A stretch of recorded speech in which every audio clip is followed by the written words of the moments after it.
Hello everyone, this is doctor Sunil और आज इस वीडियो में हम बात करने वाले हैं कि क्या रूट कैनाल करने के बाद कैप लगाना ज़रूरी है या नहीं। क्योंकि अक्सर हम जब भी पेशेंट का रूट कैनाल करते हैं तो हम उसे क्राउन सजेस्ट करते हैं। इसका क्या रीज़न रहता है? देखिए, जब भी हम रूट कैनाल करते हैं तो रूट कैनाल के अंदर कोई ना कोई पैथोलॉजी की वजह से ही हमें रूट कैनाल करनी पड़ती है। या तो उस दांत के अंदर कैविटी लगी होती है, डिके हुआ होता है, कोई इम्पैक्ट पड़ा होता है, ट्रॉमा हुआ होता है, जिसकी वजह से पल्प इन्फेक्शियस हो जाता है या पल्प में कोई डैमेज होता है। तो हमें रूट कैनाल के लिए क्या करना पड़ता है, दांत को एक्सेस ओपन करना पड़ता है, यानी उसमें एक जगह बनानी पड़ती है, होल करना पड़ता है उस पल्प तक पहुंचने के लिए। या फिर किसी वजह से अगर डिकेड है तो उस डिकेड पोर्शन को, ब्लैक पोर्शन को पूरा क्लीन करना पड़ता है, जिसकी वजह से दांत का जो ओरिजिनल स्ट्रक्चर होता है या फिर ओरिजिनल जो उसकी इनामल और डेंटिन की लेयर्स होती हैं वो चली जाती हैं और दांत थोड़ा सा वीकन हो जाता है। अब हम रूट कैनाल प्रोसीजर को कंप्लीट कर देते हैं एंड देन उसके बाद उसको एक फिलिंग मटेरियल से फिल कर देते हैं। अब क्या होता है कि ये फिलिंग मटेरियल से जैसे हमने इसको फिल तो कर दिया, लेकिन जैसे ही इस पर कोई हार्ड फूड का या हार्ड पार्टिकल का इम्पैक्ट पड़ेगा तो चांसेस होते हैं कि ये टूथ ब्रेक हो जाए, क्योंकि हमने इसको भरा तो किसी आर्टिफिशियल मटेरियल से ही है और नेचुरल चीज़ की तुलना हम किसी आर्टिफिशियल मटेरियल से नहीं कर सकते।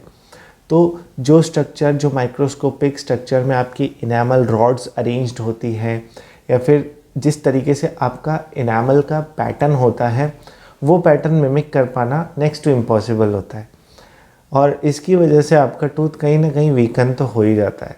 तो इस चीज़ को प्रिवेंट करने के लिए कि आप कोई गलती से कोई हार्ड फूड ना आ जाए या फिर हार्ड पार्टिकल आप उसको च्यू ना कर लें और उसकी वजह से टूथ ब्रेक ना हो जाए, उस चीज़ को प्रिवेंट करने के लिए हम पेशेंट को क्राउन या कैप सजेस्ट करते हैं, जिसकी वजह से दो चीज़ें होती है। एक तो जो दांत होता है उसकी स्ट्रेंथ बढ़ जाती है, ठीक है, मतलब उसमें इम्पैक्ट अगर पड़ेगा तो वो कैप उसको सहन कर लेगा।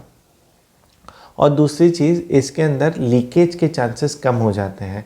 लाइक हम जो भी फिलिंग मटेरियल फिल करते हैं तो कई बार क्या होता है कि उसके अंदर चांसेस होते हैं माइक्रो लीकेज होने के, या फिर आपने कोई फूड स्टफ़ खाया उसकी वजह से इम्पैक्ट पड़ा, भले ही दांत नहीं टूटा हो लेकिन वो फिलिंग का कुछ पार्ट टूट गया तो उससे क्या माइक्रो लीकेज होके फिर से इन्फेक्शन कैनाल्स में जा सकता है। तो इस चीज़ को भी क्राउन प्रिवेंट कर देता है। अगर आप क्राउन पर नहीं जाना चाहते तो इसके अलावा कुछ और भी तरीके होते हैं इस चीज़ को सही करने के, जैसे इनलेज और ऑनलेज। इनलेज एक ऐसी टेक्निक होती है, इनले INLAY, इनले एक ऐसी टेक्निक होती है जिसके अंदर जो हमने कैविटी को क्लीन किया है, जो प्रिपेयर किया है या फिर जो एक्सेस ओपन करी है, हम सिर्फ उतने ही पार्ट का एक क्राउन बनाकर और उसके अंदर प्लेस कर देते हैं, ठीक है। अगेन इसके अंदर भी 10% चांसेस आपका रहता है कि क्राउन फ्रैक्चर हो जाए अगर कोई फूड स्टफ़ आ जाए हार्ड, ठीक है। ऑनलेस की अगर बात करें तो ऑनले भी सेम इनले की तरह ही होता है, लेकिन वो टूथ के ऊपर के पोर्शन को कवर करता है। तो कई बार क्या होता है कि जब हम क्राउन लगाते हैं ना, तो क्राउन लगाते टाइम हम दांत को चारों तरफ से घिस के छोटा कर देते हैं और फिर उसके ऊपर क्राउन लगाते हैं, जिससे जो ओरिजिनल टूथ स्ट्रक्चर है, एक तो ऑलरेडी कैविटी प्रिपेयर करने से ओरिजिनल टूथ स्ट्रक्चर जा चुका है, साथ में हम बाहर से उसको और छोटा कर रहे हैं। तो आप समझ रहे हैं कि अंदर फिलिंग मटेरियल है, बाहर एक बहुत पतली लेयर है आपके ओरिजिनल टूथ की और उसके ऊपर क्राउन है। तो हमारी कोशिश ये रहती है या फिर मॉडर्न डेंटिस्ट्री में कोशिश ये रहती है कि जितना ज़्यादा से ज़्यादा ओरिजिनल टूथ स्ट्रक्चर को बचाया जा सके उसको हम बचाते हैं।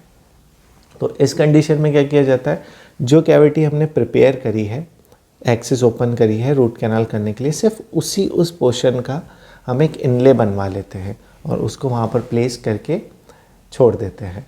तो ये एक तरीके से क्राउन की तरह ही काम करता है।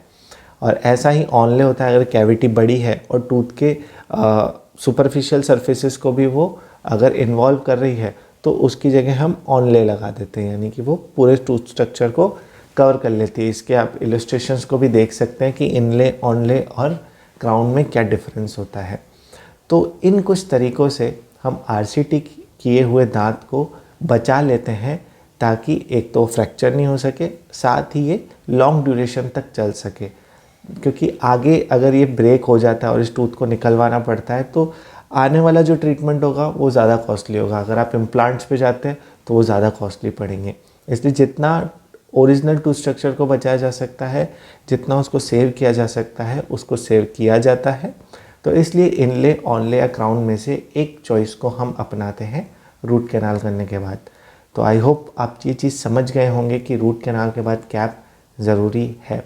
एंटीयर टीथ के अंदर इतना ज़रूरी नहीं होता, आगे के जो दांत होते हैं, क्योंकि उसके अंदर जो होल होता है वो बहुत छोटा होता है, तो कई बार आगे के दांतों में कैप लगाने की ज़रूरत नहीं पड़ती। हालांकि मैं 90% केसेस के अंदर आगे के जो दांत होते हैं रूट कैनाल करने के बाद उस पर कैप नहीं देता हूँ और वो चलता है।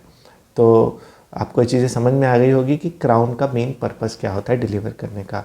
तो इन्हीं शब्दों के साथ आज का वीडियो यहीं एंड करते हैं। This is doctor Sunil signing off.